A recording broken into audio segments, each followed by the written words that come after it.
नमस्कार दोस्तों, आप देख रहे हैं नेशनल न्यूज़ नाउ और आपके साथ मैं हूं राजेश सोनी। आज मैं उस गंभीर मुद्दे पर बात करने जा रहा हूं जो उत्तर प्रदेश के हमीरपुर के ज़िले के लिए एक गंभीर समस्या बनी हुई है और उस समस्या का नाम है अवैध खनन।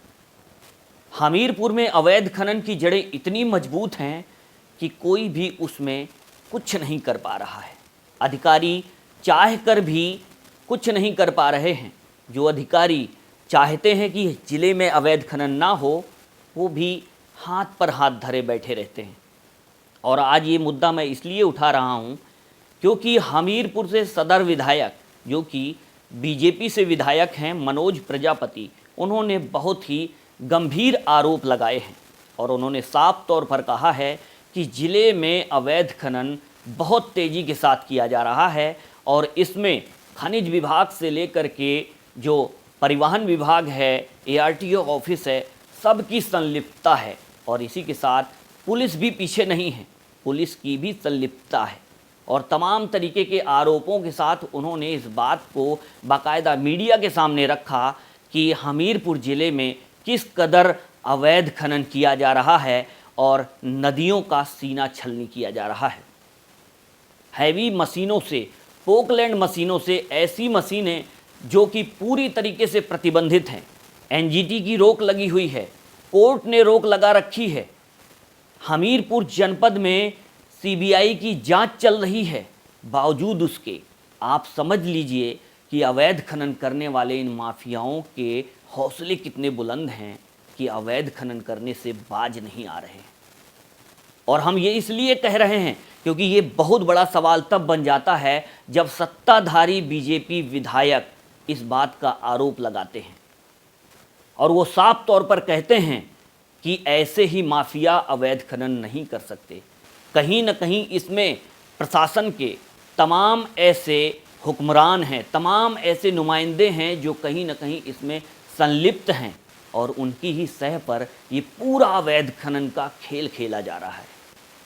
हमीरपुर ज़िले की नदियों का सीना छलनी किया जा रहा है। आप देखेंगे तो आप हैरान रह जाएंगे कि आखिरकार आप नदी में जिस तरीके से पोकलैंड मशीनों के जरिए नदी की जलधारा में जा कर के वो मशीनें जिंदा बालू, जिसको कहते हैं, कि नदी के बीच से यानी कि पानी के अंदर से बालू निकालती हैं और उनका धड़ल्ले से परिवहन किया जा रहा है। आप हमीरपुर से कानपुर, लखनऊ की सड़कों पर आप देखेंगे तो जो भी बालू से लदे हुए आपको ट्रक मिलेंगे, उनसे पानी आपको गिरता हुआ साफ दिखाई देगा। ऐसे में साफ समझ में आता है कि जो बालू निकाली जा रही है वो नदियों में पानी के अंदर से निकाली जा रही है, जबकि पानी के अंदर से यानी कि जलधारा के बीच से कहीं से भी बालू नहीं निकाली जा सकती। साफ तौर पर प्रावधान है। इसी के साथ ही इतना ही नहीं, नदियों के आसपास आप खनन नहीं कर सकते। जलधारा के पास जो है आप खनन नहीं कर सकते। जलधारा तो छोड़ दीजिए, आप जो है पुलों के आसपास खनन नहीं कर सकते। लेकिन खनन माफिया कुछ भी, कहीं भी ये सब करने से बाज नहीं आते। प्रतिबंध लगे रहते हैं केवल कागजों पर, लेकिन जो ज़मीनों पर जो ज़मीनी हकीकत है वो आप देखेंगे तो हैरान रह जाएंगे। ऐसे तमाम खंड हैं जो कि हमारी जानकारी के मुताबिक लगभग 1 दर्जन से ज़्यादा खंड अभी हमीरपुर जनपद में संचालित हैं और शायद कमोवेश स्थिति ऐसी ही है जैसा कि विधायक ने आरोप लगाए हैं। और विधायक जी का साफ आरोप है कि नदियों का सीना छलनी करने में जो अधिकारी हैं, जिनकी जिम्मेदारी है अवैध खनन पर रोक लगाने की, लगाम लगाने की, वो अधिकारी कहीं ना कहीं इसमें संलिप्त हैं, ऐसा बीजेपी विधायक का आरोप है।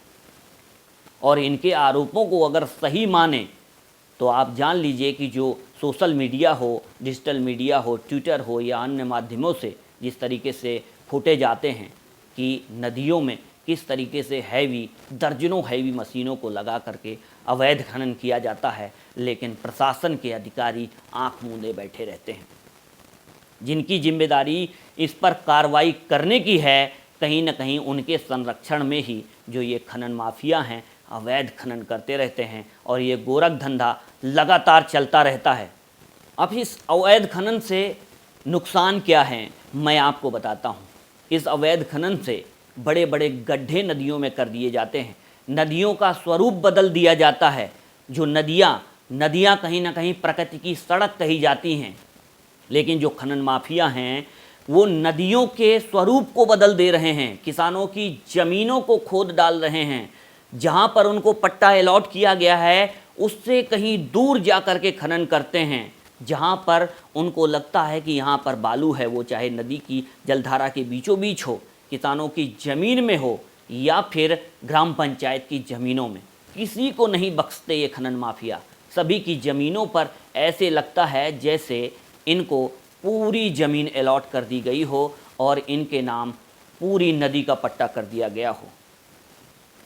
ऐसे में सवाल उठते हैं कि क्या आखिरकार अधिकारियों को ये बात दिखाई नहीं देती, ये तस्वीरें दिखाई नहीं देती हैं जो अक्सर सामने आती रहती हैं, और इसी के साथ लगातार मीडिया में चल रही जो खबरें हैं वो क्या दिखाई नहीं देती हैं। और अगर ये ज़मीन पर जा कर के किसी तरीके का निरीक्षण करते हैं तो क्या इनको दिखाई नहीं देता है? क्या देखते हैं आखिरकार? और ऐसे में अगर तस्वीरें बोलती हैं तो क्या लगता है कि क्या इनकी मिलीभगत नहीं है? क्या इनकी संलिप्तता नहीं है? क्या इनके संरक्षण से ये अवैध खनन नहीं किया जा रहा है? ये सवाल हमारे नहीं, ये सवाल बीजेपी विधायक मनोज प्रजापति के हैं, जिन्होंने बहुत ही गंभीर आरोप हमीरपुर के तमाम उन अधिकारियों पर लगाए हैं जिनकी जिम्मेदारी कहीं ना कहीं ओवरलोडिंग रोकने की है, अवैध खनन रोकने की है। ओवरलोडिंग पर भी उन्होंने साफ तौर पर जो ARTO ऑफिस है, ARTO के जो परिवहन विभाग के जो अधिकारी हैं, ARTO हैं, तमाम इन अधिकारियों पर भी सवाल खड़े किए हैं कि ये सब लोग कहीं ना कहीं खनन माफियाओं से मिले हुए हैं और अपने संरक्षण में अवैध खनन को अंजाम दे रहे हैं। देखिए, पहले दोषी तो पट्टेधारक है।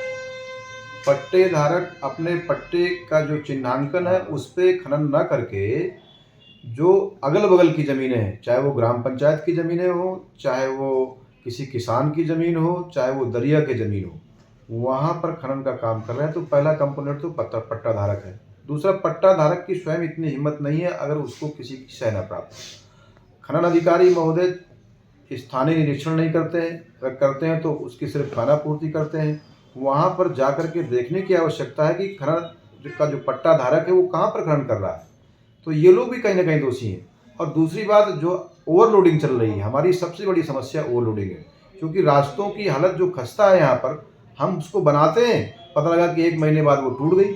तो इस तरीके से ओवरलोड के माध्यम से RTO के लोग, RTOज ऑफिस के जो RTOज हैं और दूसरे कर्मी हैं, ये लोग मिलजुल करके खनन माफियाओं से मिल करके, ट्रक यूनियन के लोगों से मिल करके यहाँ पर खनन का कारोबार चला रहे हैं। हम लोग बड़ा गंभीर है इस मामले में। जिलाधिकारी महोदय ने कई बार निर्देश दिए हैं, कप्तान साहब ने कई बार निर्देश दिए हैं, लेकिन अभी जितना नियंत्रण होना चाहिए था उतना नियंत्रण इनके ऊपर नहीं हो पा रहा। अभी भी रात में आप देखेंगे तो सैकड़ों की संख्या में यहाँ से ट्रक ओवरलोडेड निकल करके जा रहे हैं। उसमें काफ़ी मात्रा में वो ट्रक्स भी रहते हैं जिनमें रॉयल्टी भी नहीं रहती है, राजस्व को 100% चूना लगाने का काम कर रहे हैं, खोद भी रहे हैं वो अलग अवैध जगह से, उसकी कोई रॉयल्टी भी नहीं जमा कर रहे हैं। तो इस तरीके के तमाम सारे प्रकरण यहाँ पर हैं। हमारी बात हुई है आदरणीय मुख्यमंत्री जी से, उन्होंने काफ़ी नाराज़गी व्यक्त करी है इसमें, और जल्दी से जल्दी इनके विरुद्ध कड़ी कार्रवाइयाँ सुनिश्चित होंगी। कौन से पुलिस अधिकारी इसमें संलिप्त है अवैध खनन कराने में? जितने भी आपकी खनन की साइट्स हैं, वहाँ के SHOs, वहाँ के आपके चौकी इंचार्ज, वो सारे के सारे लोग कहीं ना कहीं इसमें दोषी हैं। उनकी नाक के नीचे से बड़ा बत्ता बराबर भर के ट्रक जा रहा है, वो उनको दिखाई नहीं दे रहा है। ट्रक की ट्राली, ट्रैक्टर्स की ट्रालियाँ वहाँ पर चल रही हैं, उनका तो कोई रॉयल्टी ही नहीं है। और ट्रैक्टर की ट्रालियाँ रात भर में सैकड़ों की संख्या में एक रास्ते से, एक खनन के पॉइंट से जा रही हैं, उन पर कोई नियंत्रण नहीं है। तो वो भी राजस्व की हानि है। इस पर भी हमारा जिला प्रशासन से कहना है कि शीघ्रातिशीघ्र जो ट्रैक्टर से अवैध खनन हो रहा है और ट्रक की जो ओवरलोडिंग है, इसको बंद कराने का काम करें। तो आप भी अंदाज़ा लगाइए कि ऐसे हालात अगर नदियों के होंगे तो ऐसे में नदियाँ जो जीवनदायिनी कही जाती हैं उनका स्वरूप बचेगा, या फिर बुंदेलखंड की नदियों का सीना ऐसे ही छलनी किया जाएगा, ये आप तय कीजिए। हमारा ये वीडियो आपको कैसा लगा कमेंट कर ज़रूर बताएं, और अगर वीडियो पसंद आया हो तो लाइक और शेयर करना बिल्कुल न भूलें। नमस्कार।